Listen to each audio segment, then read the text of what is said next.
જી હા દર્શક મિત્રો, રાજકોટ સબ યાર્ડમાં સૂકી ડુંગળીની મબલખ આવક થઈ છે। 600 થી વધારે વાહનોમાં 80,000 કટ્ટા યાર્ડમાં ઠલવાયા છે। ડુંગળીની આવક વધી છે, પરંતુ લેવાલી ઓછી થતા ભાવ પર તેની અસર જોવા મળી રહી છે।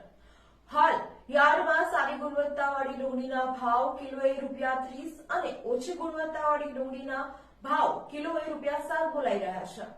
રાજકોટ યાર્ડમાં ડુંગળીની દૈનિક આવક 26 લાખ કિલોએ પહોંચી છે। અત્યાર સુધીની આ રેકોર્ડ બ્રેક આવક કહી શકાય। આવક વધતા જ સામે લોકલ ડિમાન્ડ પણ નથી અને એક્સપોર્ટનું ચિત્ર પણ બદલાયું છે। તેનાથી ડિમાન્ડ પણ ઘટી છે, જેના કારણે સ્થાનિક માર્કેટમાં ડુંગળીના ભાવમાં ઘટાડો આવ્યો છે।